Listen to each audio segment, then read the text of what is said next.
Hello guys, তোমরা সবাই কেমন আছো? আশা করি খুব খুব ভালো আছো, সুস্থ আছো। আমিও ভালো আছি, সুস্থ আছি।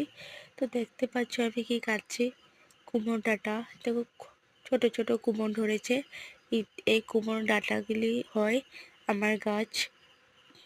তোমাদেরকে দেখিয়েছি আগের একটা ভিডিওতে যে আমাদের কুমড়ো গাছ আছে।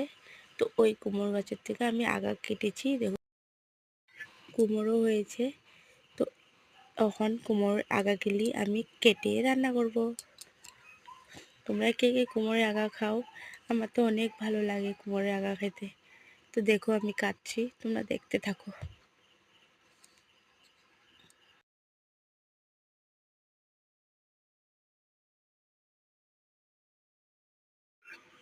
বন্ধুরা, আমি কুমড়ো ডাঁটাগুলি শস্য বাটা করে রান্না করব বড়ি দিয়ে। অনেক ভালো লাগে খেতে। তোমরা কিভাবে রান্না করো কমেন্ট করে বলে দিও। তো আমি তো শুটকি দিয়েও রান্না করি, ভালোই লাগে। কিন্তু শস্য বাটা করে শস্য বাটা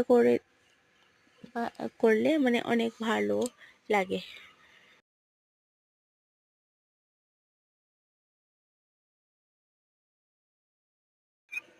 তো বন্ধুরা, আমার কুমড়োটা কাটা কমপ্লিট। দেখতে পাচ্ছ কিভাবে কাটলাম। তো এইদিকে এখন চলে আসলাম। তোমাদেরকে কাটছি তো আমি দেখাতে পারলাম না। তো এটা হলো কচু শাক, বাজার থেকে কিনে নিয়ে আসলো। তো কচু শাকটা শীতল শুটকি দিয়ে রান্না করব।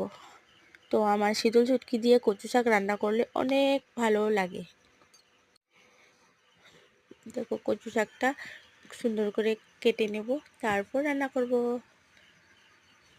তো আমার আমার ক্যামেরাটা ধরছে আমার মেয়ে। মোবাইল দিয়ে করছি কিন্তু মেয়ে ধরে দিয়েছে, তারপরে ভিডিও হলো। তো দেখো আমি কচু শাক কাটছি, দেখতে থাকো তোমরা। ভিডিওকে স্কিপ করবে না প্লিজ, লাস্ট তক দেখবে।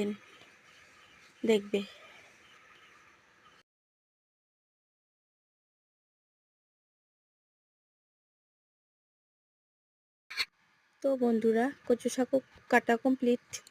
তো এই দেখো ডাঁটা শাক, কচু শাকের জাবড়া, এসব কচু শাক কুমড়ো ডাঁটার জাবড়া দেখতে পাচ্ছ।